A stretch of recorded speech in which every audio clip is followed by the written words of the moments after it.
রাজস্থান ট্রিপের আজকে হচ্ছে আমাদের 7 নাম্বার দিন। সেই প্রথম দিন শিলংয়ের বাড়ি থেকে ভোরবেলায় বেরিয়েছিলাম। সেদিন রাতে তো আর কোথাও স্টে করিনি, গাড়িতেই একটুখানি ঘুমিয়ে নিয়েছিলাম। দ্বিতীয় রাত কেটেছিল লখনৌতে, তৃতীয় আর চতুর্থ কেটেছিল জয়পুরে। পঞ্চম রাত পুষ্করে কাটিয়ে গতকাল মানে ষষ্ঠ রাতে আমরা চলে এসেছিলাম উদয়পুরে। আজকে সপ্তম রাতে উদয়পুরে থেকে আগামীকাল সকালবেলায় বেরিয়ে যাব। তো ভাবতে পারছো 7 দিন আমরা রয়েছি বাড়ি ছাড়া। তবে আমার কিন্তু না সেই জিনিসটা নেই যে বাড়ির সেই খাট বিছানা ছাড়া অন্য কোথাও ঘুম হবে না, এমনটা নয়। আমার কথা হচ্ছে ঘুম পেলে যেখানে খুশি ঘুমাবো, খিদে পেলে যা খুশি তাই খাবো। তো যাই হোক, এখন ঘড়িতে বাজে দুপুর 2:30 আর আমরা উদয়পুরেরই কয়েকটা সাইট সিইং এখনো বাকি রয়ে গেছে, সেগুলো দেখতেই এগোচ্ছি। সারাদিন ওয়েদার তো আজকে বেশ গরম ছিল, তো গতকালের মতো এই বিকেলবেলার দিক করে আজকেও যদি একটু বৃষ্টি হয়। তো আমরা এখন চলেছি গাঙ্গোর ঘাট, হেঁটেই যাচ্ছি কারণ গাড়িটা এক জায়গায় পার্ক করে দেওয়া হয়েছে। আসলে রাস্তাঘাট এখানে একটুখানি ন্যারো, তার সাথে ট্রাফিকও রয়েছে এই সময়, আর কার পার্কিং স্পেস প্রপারলি পাবো কিনা সেটা জানি না, সেই কারণে সুবিধা মতো জায়গায় গাড়িটা পার্ক করে রেখে হেঁটেই এগোচ্ছি। এটা অ্যাকচুয়ালি লেক পিচোলারই অংশ। তো কি যে সুন্দর দেখতে লাগছে জায়গাটা, রয়েছে প্রচুর দোকানপাট আর কি সুন্দর সুন্দর জিনিসগুলো সব বিক্রি হচ্ছে। জমজমাট এই রাস্তাটা বেশ। তবে ওই যে ঘাটের দিকে যত এগোচ্ছি আর কি রাস্তা তত সরু হয়ে যাচ্ছে। এটা হচ্ছে সীতাপোল।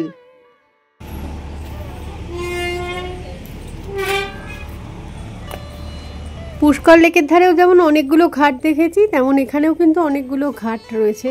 এখন আমরা যেতে চাইছি গাঙ্গোর ঘাট, ঠিক দিকে যাচ্ছি কিনা সেটা তো বুঝতে পারছিলাম না। তবে পুরো জায়গাটাই দেখতে ভীষণ ভালো লাগছিল। আর বিকেল হয়ে গেছে যেহেতু, সূর্যের তেজ অনেকটাই কমে গেছে, গরমটাও অতটা সেই মুহূর্তে লাগছিল না। আর এই জল থেকে একটা বেশ সুন্দর মিষ্টি হাওয়া বইছিল।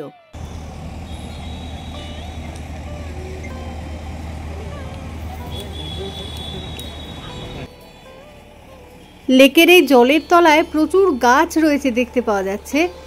তো জলের কালারও ওই জন্য অনেকটা সবুজ টাইপের লাগছে গাছগুলোর জন্যই। তো ওই যে নৌকা টাইপের একটা জিনিস আসছে, দেখো খেয়াল করো, কোনো একটা মেশিন, ওটা কনস্ট্যান্ট এই যে গাছগুলো রয়েছে সেগুলোকে পরিষ্কার করে চলেছে। এটা কিন্তু দারুণ সিস্টেম একটা। আর ওই চাকাটার সাথে সাথে জলটা রোটেট করছে না, ওইটা দেখতে কিন্তু বেশ ভালো লাগছিল। আমি তো দাঁড়িয়ে দাঁড়িয়ে দেখছিলামই কিছুক্ষণ।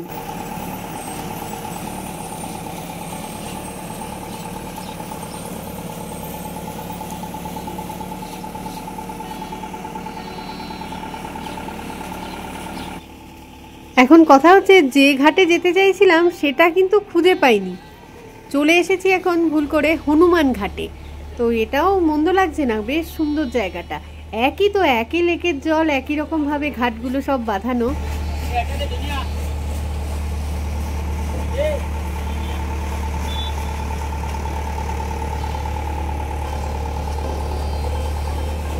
এটা বোতল ফোতল সব কালেক্ট করবে।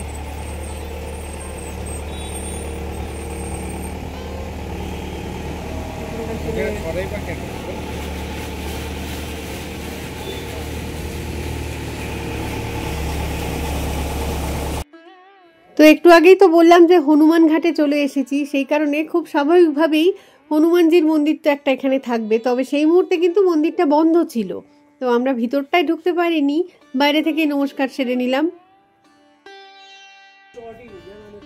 আর এই জায়গাটা কি সুন্দর সাজিয়ে রেখেছে দেখো, মন্দিরের মতোই লাগছে। কিন্তু শিবলিঙ্গ রেখেছে বলে কৈলাস পর্বতও বানিয়েছে একটা। আমার তো বেশ ভালোই লেগেছে জায়গাটা। তো এখন গুগল ম্যাপে আমরা গাঙ্গোর ঘাট সেট করে দিয়ে একদম এগোচ্ছি। দেখা যাক এবার খুঁজে পাই কিনা। অনেক মন্দির চোখে পড়ছে রাস্তার ধারে। হাতে একটু সময় বেশি থাকলে জায়গাগুলোকে না আরো ভালো করে ঘুরে দেখতাম, কিন্তু এখন অলরেডি বিকেল হয়ে যাচ্ছে। কিছুক্ষণ বাদে সূর্যাস্ত হয়ে গেলে পুরোপুরি তখন তো আর কিছু দেখতে পাবো না, তাড়াহুড়ো করেই তাই এগোচ্ছি। এখানটা আরো একটা ঘাট ছিল, তো সেদিকে আমরা আর ঢুকলাম না। এগোতে এগোতে এই দেওয়ালের মধ্যে এই পেন্টিংগুলো বেশ ভালো লাগছিল। আর আরও একটা মন্দির সামনে, তো ঢোকার মতন অতটা সময় তো হাতে নেই এখন। পথেই দেখা হয়ে গেল এটার সাথে, এটাকে একটুখানি আদর ঠাদর করে আমরা আবার এগোবো আর কি।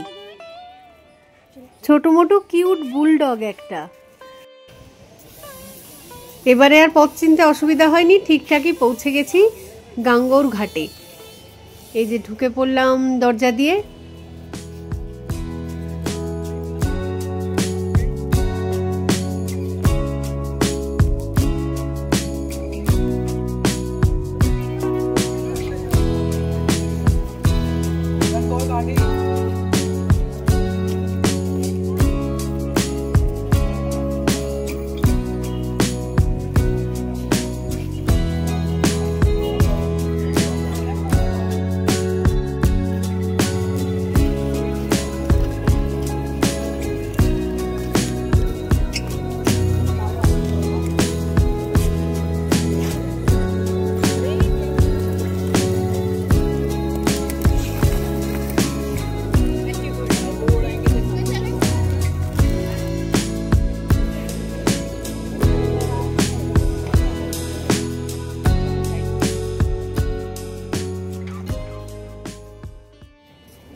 জলে নেমে গেছে। জলে কেন নেমেছে? গরমের চোটে বেচারি।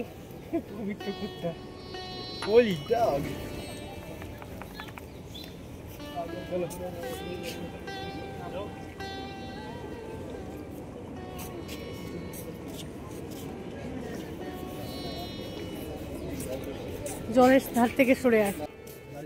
এই গাঙ্গোর ঘাট হচ্ছে উদয়পুরের সবচেয়ে সুন্দর পরিষ্কার পরিচ্ছন্ন একটা ঘাট। গাঙ্গোর ফেস্টিভ্যাল হয় এখানে, তো সেই সময়টা বেশি সুন্দর লাগে জায়গাটাকে। কি সুন্দর বাঁধানো ঘাট, এখানে বসে তো মানে ঘন্টার পর ঘন্টা সময় বোধহয় কাটিয়ে দেওয়া যায়। কত পাখি রয়েছে, দানা ছড়িয়ে দিয়েছে, পায়রাগুলো সেইগুলো খাচ্ছে। আর জলের উপরে এমনিতেও প্রচুর পাখি উড়ে উড়ে আসছে। এখানটা একটা ছোট্ট শিবের মন্দিরও দেখতে পেলাম ওই সামনে, তো নাম দিয়েছে জলেশ্বর শিব মন্দির। যাই হোক, পরন্ত বিকেলে গাঙ্গোর ঘাট কিন্তু দারুণ ভালো লাগলো। এগুলো সব বাঙ্কুর সাজেশন, বাঙ্কুই মানে বলেছে এই জায়গাগুলোয় আসতে। আমি প্রথমে আসতে চাইছিলাম না, কিন্তু এসে যা ভালো লাগলো কি বলবো। তো এবারে একটা মিউজিয়ামে ঢুকবো, বাগর কি হাভেলি মিউজিয়াম। তো টিকিট প্রাইস হচ্ছে পার হেড 60 রুপিস।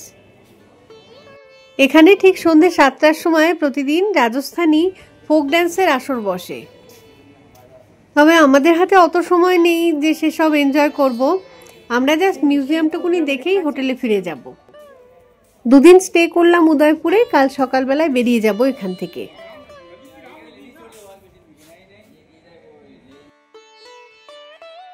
সন্ধেবেলা এখানে যে কালচারাল শোটা হয় তার টিকিট প্রাইস হচ্ছে পার হেড 125 রুপিস। শুনেছি এটা নাকি খুব ভালো হয়, তো আমাদের সময় হবে না হয়তো দেখার, কিন্তু কেউ যদি ঘুরতে আসো এখানে এটাকে মিস করো না আর কি। তো এই বাগর কি হাভেলি নির্মাণ করেছিলেন 18th সেঞ্চুরিতে অমরচাঁদ বড়োয়া। তিনি ছিলেন মেওয়ারের প্রধান।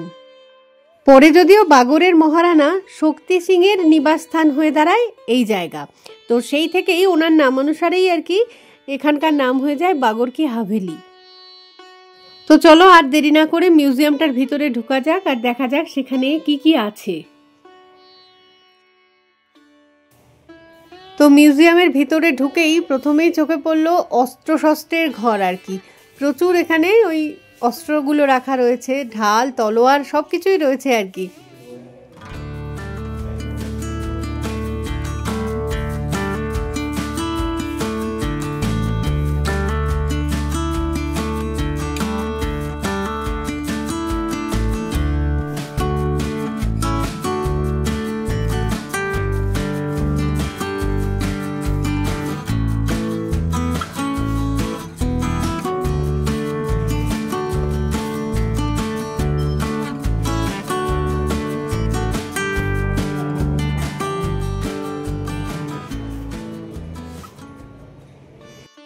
অনেক অস্ত্রশস্ত্র সব দেখার পরে যে জায়গাটা এলাম, এখানে শুধু মানে মিনিয়েচার বেশ কিছু মডেল রয়েছে পুরোনো দিনের আর কি। কিছু একটা বোঝাতে চাইছে, মানে রাজাদের সমস্ত কিছু এখানে দেখানো রয়েছে। বেশ ভালো লাগছিল দেখতে, পুতুলের ফর্মে সব কিছু। সবচেয়ে বড় কথা হলো পুতুলগুলো খুব নিখুঁত একদম, এত সুন্দর, মানে যেরকম রাজারা পোশাক পরতো, অস্ত্র শস্ত্র নিত, তাদেরও সেরকম জিনিসগুলো রয়েছে আর কি হাতে। ঘোড়া রয়েছে, হাতি রয়েছে, যেভাবে পালকি করে তারা যেত আর কি, রাজাদের যেরকম হয় পুরো ব্যাপারগুলো খুব সুন্দরভাবে ফুটিয়ে তোলা। বেশ ভালোই লাগছিল দেখতে তো আমার। সেই যেমন ঝুলন পূর্ণিমাতে আমরা সাজাই না, দেখতে পাই সেই রকম জিনিসটা মনে হচ্ছে সাজানো রয়েছে। ঝুলন পূর্ণিমা, রাস পূর্ণিমাতে সব শ্রীকৃষ্ণের সব কিছু এরকম সাজানো থাকে, তো এখানে হচ্ছে রাজপুতদের জিনিসপত্র।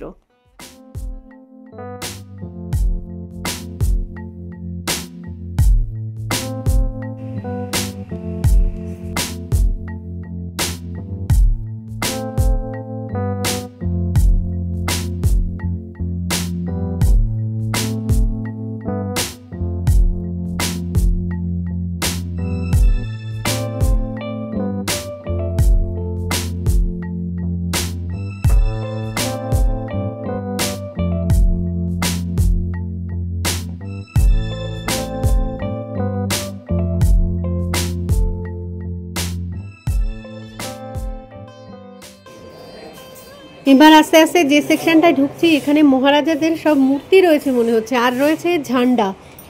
মারাঠা সাম্রাজ্য, মেওয়ার, জয়সালমীর, যোধপুর, জয়পুর সব কিছুর ঝান্ডাগুলো রয়েছে আর কি। আর মূর্তির মধ্যে দেখলাম যে কটা, জয়সালমীরের মহারাজা জয়সওয়াল, যোধপুরের রাওযোধা, মেওয়ারের হচ্ছে রানা প্রতাপ, তারপরে ছত্রপতি শিবাজির মূর্তি আছে, জয়পুরের জয় সিংয়ের ছবি নয় মূর্তি আর কি, বুন্দিতে রাম সিং, এরকম পরপর মূর্তিগুলো সব এখানে ডিসপ্লে করা রয়েছে। মূর্তিগুলো হয়তো সবকটাই পাথরেরই তৈরি।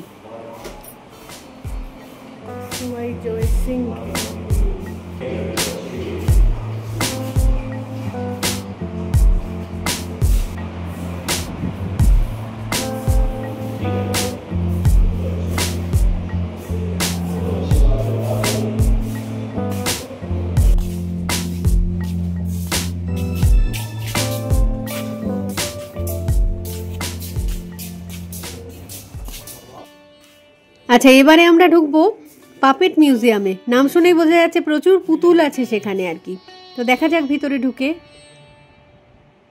ওয়ার্ল্ড অফ পাপেট, সত্যি তাই। রাজস্থানে যেখানে যেখানে ঘুরছি সব জায়গায় পুতুল নাচের একটা শো আমরা প্রত্যেক কটা মিউজিয়াম বলো বা ফোর্টের মধ্যে কিন্তু দেখছি। মানে এটা এদের কাছে বেশ জনপ্রিয় একটা ব্যাপার আর কি, যে পুতুলের মাধ্যমে জনজীবন বা যা কিছু হোক এদের ঐতিহ্য সবগুলোকে তুলে ধরে। তো সেসব কাজের জন্যই এই পুতুলগুলোকে দরকার। হয়তো জানি না এগুলো আদৌ কি কোনো মানে পুতুল নাচ বা কিছুতে পার্টিসিপেট করে, নাকি জাস্ট শো করার জন্যই এদেরকে রাখা হয়েছে, বসিয়ে রাখার জন্য। কিন্তু রাজস্থানের একটা পরিপূর্ণ চিত্র পাওয়া যায় এদের, মানে হাব ভাব, চাল চলন, বসার স্টাইল সব কিছুর মধ্যেই। দেখো কিভাবে বসে আছে, এগুলো মনে হচ্ছে সত্যিকারের রাজা মহারাজা এরা আর কি। ড্রেস এদের, পাগড়ি স্টাইল, ঘোড়া রয়েছে, উট রয়েছে, যা কিছু রাজস্থানের আর কি বিখ্যাত সব কিছুই। সত্যি এদের ঐতিহ্য ধরে রাখার স্টাইলটা কিন্তু আমার বেশ ভালো লেগেছে। ভীষণই রঙিন একটা ঝকমকে ব্যাপার পুরো এই ঘরটার মধ্যেই। তো যদি এই পুতুলগুলো কথা বলতে পারতো দারুণ হতো, কিন্তু নিজেদের গল্প নিজেরাই তাহলে আমাদের সঙ্গে শেয়ার করে নিত। নিশ্চয়ই দেখে বুঝতে পারছো যে বাগর হাভেলির ছাদে চলে এসেছি এখন। আকাশে কিন্তু কালো মেঘ, কি ভালো লাগছে, জলের হাওয়াটা দেখ। ও যে ওই ব্রিজটার উপর থেকেও ভিউটা দেখিয়েছি, আর এটা গঙ্গোর ঘাটের ভিউ। আকাশের মুখ ভার, যখন তখন কিন্তু কাঁদতে শুরু করবে, মানে অঝোর ধারায় বৃষ্টি শুরু হবে, বোঝাই যাচ্ছে। এমনিতেও আসলে সূর্য অস্ত হয়ে গেছে, তো এই বাইরে যতটুকুনি আলো দেখতে পাওয়া যাচ্ছে কিছুক্ষণের মধ্যে সেটুকুনিও থাকবে না। তো তাড়াহুড়ো করে এই বাকিটুকুনি আগে দেখাটা কমপ্লিট করি। এই উপরটা থেকেই দেখতে পাচ্ছি ওই যে গঙ্গোর ঘাট, প্রচুর পায়রা। যখন ওই ঘাটে গেছিলাম তখনই তো দেখিয়েছিলাম এই দৃশ্যটাই আর কি। তো বাগর হাভেলির একদম পাশেই এই গঙ্গোর ঘাট রয়েছে। বলছি না, জায়গাগুলো এতই সুন্দর, সারাদিন মানে এই জায়গাটায় চুপচাপ এই জলের ধারে বসে থাকতে হয়, কোনো কথা লাগে না, কোনো কিছু লাগে না, জাস্ট শুধু এই জলের ভাইবসটাকে মানে উপলব্ধি করতে হয়। এত সুন্দর, এত সুন্দর, কি বলবো। পরিবেশটাই একটা আলাদা রকমের, অন্য রকমের আর কি, শান্ত স্নিগ্ধ, ভীষণ সুন্দর। হাতে তো সময় থাকলে আরও বেশিক্ষণ এখানটাতেই দাঁড়িয়ে থেকে চুপচাপ এনজয় করতাম, কিন্তু অত সময় তো নেই, অলরেডি সন্ধে হতে চলেছে প্রায়। তো এই দেখতে পাচ্ছি বাগর হাভেলির ছাদের উপরেও কিন্তু একটা ছাদ আছে, মানে আরও একটা উঁচু জায়গা রয়েছে যেখান দিয়ে অন্য আরেকটা সেকশানে যাওয়া যায়। তো সিঁড়ি দিয়ে সেই জন্য আরেকটু উপরে উঠতে হবে আর কি আমাদের। এদিকটায় আরও একটা মিউজিয়াম রয়েছে, তো যাচ্ছি সেদিকেই এখন। কি সুন্দর এই ময়ূরটা, পেন্টিংই তো বলবো এটাকে নাকি। গায়ের এই কাজটা খুব সুন্দর, কিছু কিছু জায়গা একটু নষ্টও হয়েছে। এই সেকশনে বোধহয় পেন্টিংসটাই মেন আর কি। রয়েছেন একলিংজি, বাপ্পা রাওয়ালের পেন্টিংটা দেখলাম।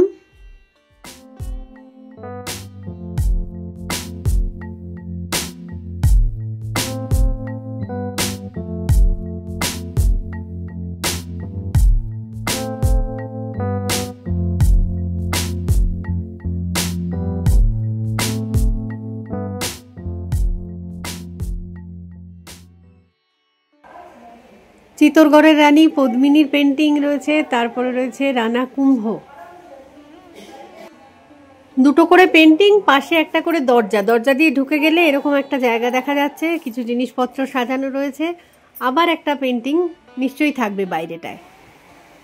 মহারানা সাঙ্গা আর মীরাবাইয়ের পেন্টিং। আবার দেখো একটা রুম রয়েছে, সেখানেও রয়েছে কিছু জিনিস।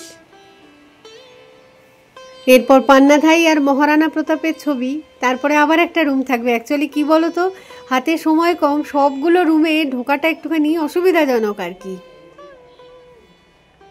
তাও যতটা পারছি দেখছি।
এইসব সুন্দর সুন্দর বাড়িগুলোতে থাকতে দিতে পারে না একটুখানি, মাস ছয়েকের জন্য অন্তত থাকতে দিয়ে দিক, ভাড়া দিয়েই থাকবো না হয়।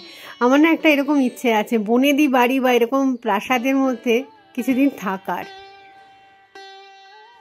বাবারে, সামনের সিঁড়িটা কোথা থেকে কোথায় যেন নেমে যাচ্ছে মনে হচ্ছে, আন্ডারগ্রাউন্ডে চলে যাচ্ছে বোধহয়। যাই হোক, এই সেকশনটাই রয়েছে টারবান মানে পাগড়ি। তো রাজপুত রানাদের ক্ষেত্রে এই পাগড়ি কিন্তু তাদের শুধু সৌন্দর্যের প্রতীক না, মানে আভিজাত্য, শৌর্য, বীর্য সব কিছুর প্রতীক হচ্ছে এই পাগড়ি।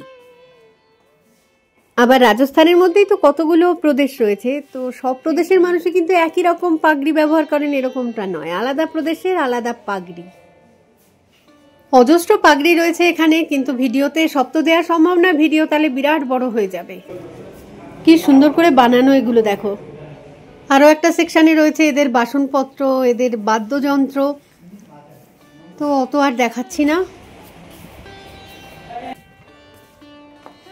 এখান থেকে এবার বেরিয়ে যাব। তো এটা ভেবেই ভালো লাগছে যে সুদূর মেঘালয় থেকে আমরা এসেছি ঘুরতে রাজস্থানে, আর যেভাবে ঘুরছি আর কি, গাড়ি নিয়ে নিয়ে সব কটা জায়গা খুঁটিয়ে খুঁটিয়ে দেখছি, মানে যা যা প্ল্যান করছি আর কি, হোমওয়ার্ক যা করে আসছি সেগুলো বাস্তবে আর কি সাকসেসফুল হচ্ছে, এটাই সবচেয়ে আনন্দের ব্যাপার। আজকাল এটাই মনে করা হয় যে বড় ইউটিউবার যাদের প্রচুর ফলোয়ার্স রয়েছে তারা বেড়ানোটাকে যত ভালো করে বোঝে, বাকি সাধারণ মানুষেরা সেটা তো বোঝে না। এটা কিন্তু ঠিক নয় একদমই। আমার এই রাজস্থানের ভিডিওগুলোতে দেখো না কটা আর ভিউ হয় মাত্র, আমার কোনো আপত্তি নেই কিন্তু তাতে, কেউ দেখলো আর না দেখলো। আমার কথা হচ্ছে আমি ঘুরবো, আমার মনের শান্তি, আমার মনের আনন্দ, এটাই সবচেয়ে বড় কথা। যাই হোক, অনেক কিছু হয়তো বলে ফেললাম, এবারে এখান থেকে বেরোই। এই সরু সরু রাস্তাগুলো দিয়ে এসেছিলাম, ওগুলো করেই আবার গাড়ির কাছে ফিরে যাব। আর দেখো, এই দুটোকে দেখে না আমার বড় কষ্ট লাগছে আর কি, কিছু বলতে পারে না, অবলা জীব পিঠের মধ্যে এতখানি করে বোঝা চাপিয়ে দিয়েছে। ওদের কাজই আসলে এটা, এইভাবেই ট্রেন্ড ওরা। যাই হোক, পরপর দুজন আছে, রাস্তা ওদের চেনা আর কি, মালিক আশেপাশে নেইও। ওরা কিন্তু ঠিক এই ব্রিজ পেরিয়ে এদিক থেকে ওদিক চলে যাবে। এই যে মালিক চলেও এসেছে এতক্ষণে। ভগবান মানুষকে উন্নত করে বানিয়েছে, তারা নিজেদের কাজটা নিজেরা করতে পারে না, এদের উপরে এইভাবে ঠেলে দেয়। আমি না এইগুলো বুঝি না, কষ্ট লাগে। এরকম অনেকগুলো জিনিস থাকে যেগুলোতে কিচ্ছু করতে পারবো না, অথচ খারাপ লাগে মনে। কম করেও 200 কেজির বোঝা বোধহয় পিঠে চাপিয়ে দিয়েছে। যাই হোক, আপাতত আমরা চলে এসেছি গাড়ির একদম কাছাকাছি। গাড়ি চড়ে একটু এগিয়ে এসে এখানে দেখলাম পরপর কয়েকটা রেস্টুরেন্ট রয়েছে, কিছু খাওয়া দাওয়া করতে হবে, তাই দাঁড়ালাম আবারও। বানাচ্ছি আমি, ভিডিও তুলে নিয়ে এসেছি। এটা তো গুজরাটি খাবার বোধহয়, ধোকলা, ফেফড়া। ফেফড়া ফাফড়ে, ওই ফেফড়া নাকি ফাফড়ে বলছে। আর কি মানে উদয়পুর হয়ে গেছে, স্টার্ট হয়ে গেছে বৃষ্টি। গুড, এই বিকেল হলেই বৃষ্টি। এটা বেশ ভালো জিনিস যে উদয়পুরে সারাদিন গরম থাকে, বিকেলের দিক করে ঠিক মানে মেঘলা করে এসে বৃষ্টি শুরু হয়ে যায়। অসাধারণ ওয়েদার, মানে রাজস্থানের আর 5টা সিটি থেকে একটু আলাদা তো ওয়েদারটাই। এবং এত জল এখানে, এত লেক রয়েছে, সেই জন্যই বোধহয় ওয়েদারটা একটু ডিফারেন্ট এখানকার। আর এই দেখো, ওই যে ফেফড়া না কী সব ওইগুলো ভাজছে বাঙ্কুর বাবা, সেগুলো দোকানের সামনে দাঁড়িয়ে ছবি তুলে নিয়েছে। ওর ভিডিওটাই শেয়ার করছি আমি এখানে। অনেকটা গাঠিয়া টাইপের খেতে এটাকে। এটা কার? এটা আমার জন্য বার্গার ফ্রাইস, আর এই যে বেকাবেকি স্ট্র দিয়ে একটা কি মজিতো, এটার নাম জানো, পাইনঅ্যাপেল মজিতো বা কিছু একটা হবে, ভুলে গেছি। বাইরে এখন মুষলধারে বৃষ্টি পড়ছে, গাড়ির মধ্যে বসে বসেই খাওয়া দাওয়াটা এনজয় করছি আমরা সবাই।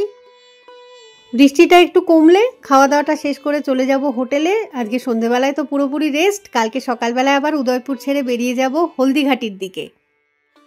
চলো তাহলে এই ভিডিওটাকে এখানেই রাখছি, খুব তাড়াতাড়ি ফিরে আসবো পরের ভিডিওটা নিয়ে। তো ততক্ষণের জন্য টাটা।